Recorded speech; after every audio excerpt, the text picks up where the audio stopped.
खुलुमबाय आङो सिबिरानि ब्रह्म एसबी बड' निउज चेनेलाव नोंथांमोनखौ आरोबावहाय बरायनानै लाबाय जाय बिथांमोना सानसेयारि खौरां नायनो मोजां मोनो बिथांमोना आंनि बे एसबी बड' निउज चेनेलखौ साबस्क्राइब खालामनानै लानो हागोन मानो होननानै बुङोबा बे चेनेलनि गेजेरजोंनो जोङो सानफ्रोमबो सानसेयारि खौरांखौ फोसावो राजखान्थि समाजखान्थि आरो गुबुन आयदानि सायाव जोङो बे चेनेलनि गेजेरजों थार खौरांखौ फोसावो नोंथाङा जुदि खौरां नायनो मोजां मोनोबा बे चेनेलखौ साबस्क्राइब खालामनानै लानो हागोन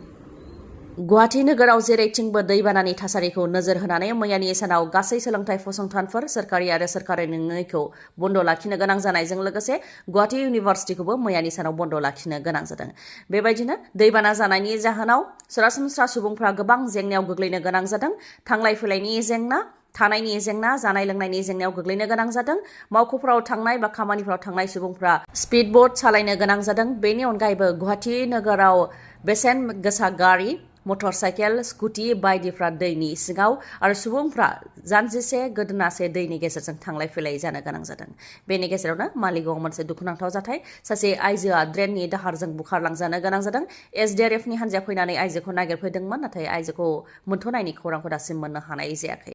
बेनिफ्राय लाजिनांथावसिन आरो मा थाबावनो हागौ एसे अखा हायोब्लानो दैबानानि महर लायो गुवाहाटी नोगोराव जाय गुवाहाटी नोगोरा गासैजोंबो मिथिजानाय बे गुवाहाटी नोगोराव एसे अखा हायोब्लानो लैथोनि महर लायो गुवाहाटीयाव थानाय अनिल नगर मालिगाव रुक्मिणी नोगोर आरो गुबुन जायगाफ्राव दैबानानि महर एसे अखा हानायजोंनो दैबानानि महर जायनि जाहोनाव अनिल नगराव लामायाव गोलाव जानथायसिम आरो घन्टा लामायावनो नांथानानै थानो गोनां जादों बेबायदि जेंनायाव गोग्लैनो गोनां जादों गुवाहाटी नोगोरनि सुबुंफोरा चिरां जिल्लानि रुनिकाटा हाग्रा खोन्दोनि मावखुलिखौ बुफाय बुसि खालामनाय अर सावनानै होनाय बा दुंहाव थासारि सोमजिहोनायाव सोरनिबा आखाइ दं नामा गोजोन बिटिसिखौ गोजोन गैयै खालामनो थाखाय सोरबाया आन्दोआव थानानै गले नाजाखुमादों नामा बेफोर गेदेर सोंथिया बेरखांदों मानोना इन्टारनेट सार्भिसा फैफिननाय लोगोनो रुनिकाटा रेन्जनि मावख'नि सिङाव आयेन बेरेखा हाग्रा ओनसोलाव थानाय सान्थालिफोरा मावख'गिरिफोरजों समायखिरा लालायनायनि मोनसे भिडिअ ओंखारदों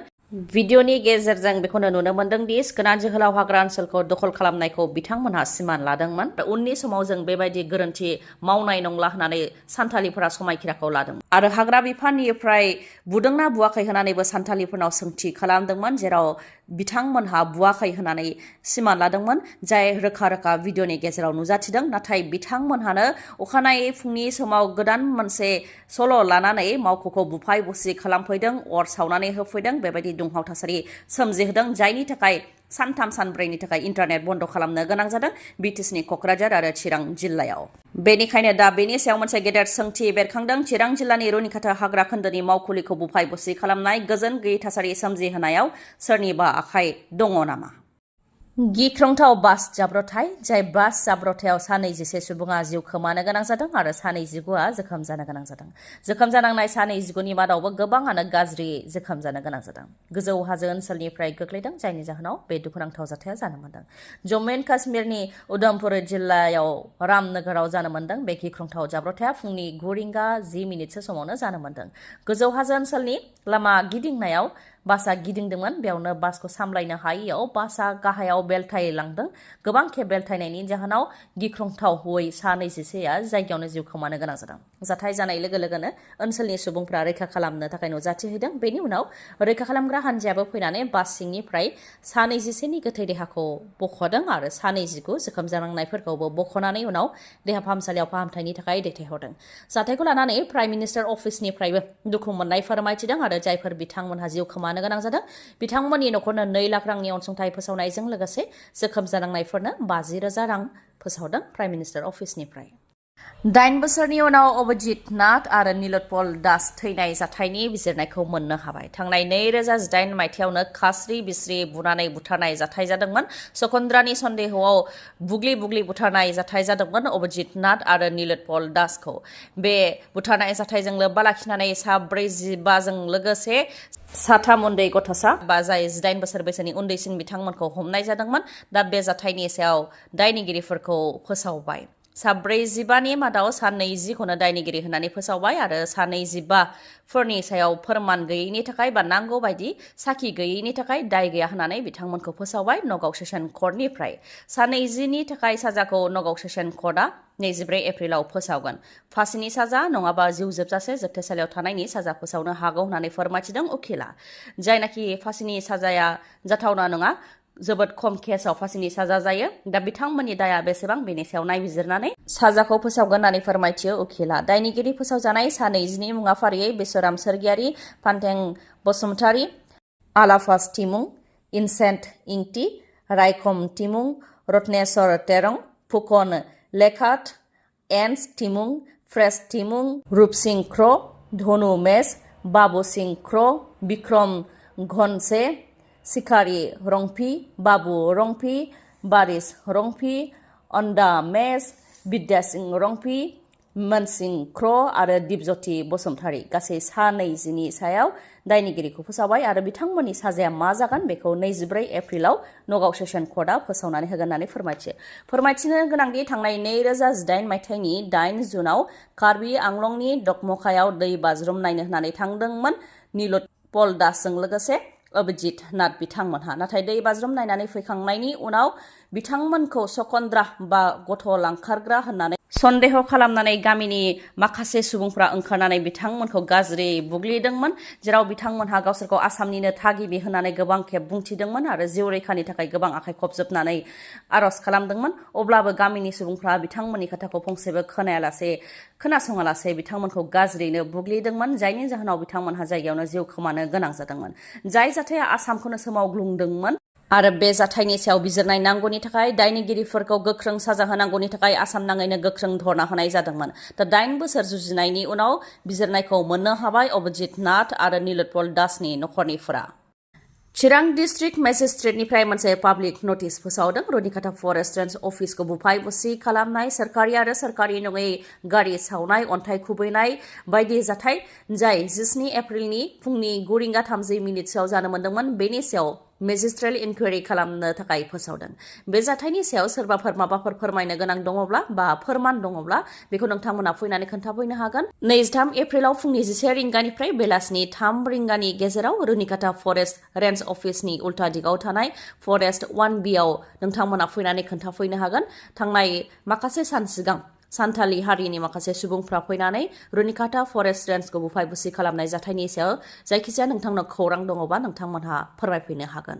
मणिपुराव दासिमबो गोजोन गैया। फारसेथिं मिरु सोरखारा बेनि सायाव दासिमबो सिरि। मणिपुराव फिन सानै उन्दै गथ'खौ बुथारनाय जाथाय, जायखौ लानानै मणिपुरनि लाइमोनफोरजों लोगोसे आइजोफोरा लोब लोब ओंखारबोदों। आखायाव अर लानानै बनजार सावनानै बिथांमोनहा लामायाव ओंखारबोदों आरो गोजोननि थाखाय बिथांमोनहा दाबि खालामदों। प्राइम मिनिस्टार नरेन्द्र मोदी आरो नखर मन्त्रि अमित शाह बिथांमोननिसिमबो गोबां सोंथि खालामदों। थांनाय 3 बोसोरनिफ्रायनो मणिपुरनि लाइमोनफोर, उन्दै गथ'साफोर आरो सुबुंफोरा भुगिनांदों। नाथाय दिनैसिमबो प्राइम मिनिस्टार नरेन्द्र मोदी आरो नखर मन्त्रि अमित शाह बिथांमोनहा मानि थाखाय सिरि, मानो जेबो राहा लायाखै, बेखौ लानानै गोख्रों सोंथि खालामदों। आरो मणिपुरा भारतनि बाहागो नङा नामा, मानि थाखाय मणिपुरखौ दिनैसिमबो नासयो होननानै सोंथि खालामो बिथांमोना। फोरमायथिनो गोनांदि कुकिनि माखासे हाथियार लाग्रा आफादफोरनि गाग्लोबनायाव थांनाय साननैसो सान सिगां सासे 5 बोसोर बैसोनि आरो सासे 5 दाननि उन्दै गथ'साया जिउ खोमानो गोनां जादोंमोन। मणिपुरनि बिष्णुपुर जिल्लानि सिङाव थानाय ट्रंलावबी गामियाव कुकिनि माखासे हाथियार लाग्रा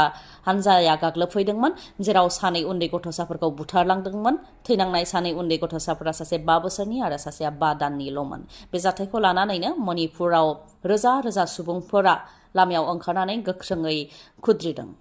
CIT क'क्राझारआ गुबुन गुबुन प्रग्रामाव इन्ट्रेन्स आनजादनि थाखाय गोसो गोनां फरायसाफोरखौ हांख्रायहरदों। एकाडेमिक इयार 2026-27 नि थाखाय गुबुन गुबुन प्रग्रामाव मुं थिसननो थाखाय CIT क'क्राझारआ हांख्रायहरदों। गुबुन गुबुन प्रग्रामफोरा जाहैबाय जेरै डिप्ल'मा इन CE अदेबानि civil engineering, CSE computer science and engineering, electronics and communication engineering, लोगोसे FPT food processing technology, diploma in CAI control and instrumentation engineering, AMT animation and multimedia technology. बेनि अनगायैबो BTech bachelor of टेक्न'लजियावबो CE civil engineering, CSE, ECE, FET आरो IE अदेबानि Instrumentation Engineering बेफोर प्रग्रामनि थाखाय लोगोसेनो Bachelor of Design MCD Multimedia Communication and Design बेफोर प्रग्रामजों लोगोसे MTech in WRH अदेबानि Water Resources and Hydraulic Engineering CSE FET आरो GET अदेबानि Green Energy Technology MDes in MCD अदेबानि Multimedia Communication and Design PhD in CE, CSE, ECE, FET, IE अदेबानि Instrumentation Engineering ME Mechanical Engineering Physics, Mathematics, Chemistry आरो Humanities and Social Science बेयाव PhD खालामनो हागोन Eligibilityफोरा जाहैबाय डिप्ल'मायाव direct एन्ट्रिनि थाखाय class 10 pass जानाय जानो नांगोन नङाबा आनजाद होनाय जानो नांगोन लेटारेल एन्ट्रिनि थाखाय साइन्सआव थाखो 9 उथ्रिसारनाय जानो नांगोन नङाबा होनाय जानो नांगोन नङाबा ITI पास जानाय जानो नांगोन बिटेक गाव डाइरेक्ट एन्ट्रिनि थाखाय साइन्सआव थाखो 9 उथ्रिसारनाय जानो नांगोन नङाब्ला आनजाद होनाय जानो नांगोन लेटारेल एन्ट्रिनि थाखाय डिप्ल'मा इन इन्जिनियारिं नङाबा टेक्न'लजि थानो नांगोन आरो भार्टिकेल एन्ट्रिनि थाखाय डिप्ल'मा इन इन्जिनियारिं नङाबा टेक्न'लजि फ्रम CIT क'क्राझार बिदेशनि थाखाय डाइरेक्ट एन्ट्रियाव जायखिजाया स्ट्रिमाव थाखो 9 उथ्रिसारनाय जानो नांगोन भार्टिकेल एन्ट्रिनि थाखाय diploma in AMT from CIT Kokrajhar एमटेकनि थाखाय BE नङाबा BTech इन रिलेभेन्ट डिसिप्लिन MDesनि थाखाय 10+2+3 with 1 year professional experience in नङाब्ला 4 बोसोर BDes नङाबा BFA नङाबा graduation in relevant discipline PhD नि थाखाय masters degree in relevant discipline academic year 2026-27 नि थाखाय अनलाइन एप्लाइ खालामनाया 9 मार्चनिफ्राय जागायजेनगोन आरो 25 मेआव जोबथा जागोन एन्ट्रेन्स एग्जामा डिप्ल'मा आन्डार ग्रेजुएट पोस्ट ग्रेजुएटनिया 7 जुनाव जागोन आरो PhD निया 14 जुनाव जागोन रिजाल्टआ डिप्ल'मा आन्डार ग्रेजुएट पोस्ट ग्रेजुएटनिया 24 जुनाव फोसावगोन PhD नि थाखाय उनाव आलदायै नटिस फोसावनाय जागोन नोंथांमोना जुदि गोसो गुदुंब्ला क'क्राझार CIT नि एडमिशन सेलाव खौरां लानो हागोन फन नाम्बारा जाहैबाय 9365031406 बे कन्टेक्ट नाम्बारखौ स्क्रिनावबो होगोन लोगोसे इमेलनि गेजेरजोंबो नोंथांमोनहा खौरां लानो हागोन बेफोर गासै डिटेल्सखौ स्क्रिनाव होनाय जाबाय नोंथांमोनहा नायनानै लानो हागोन गोजोन्थों खौरांखौ जोबजासे खोनासंनायनि थाखाय गोजोन्थों उननि समाव आरोबाव जों बेबायदिनो लोगो मोनफिनबावगोन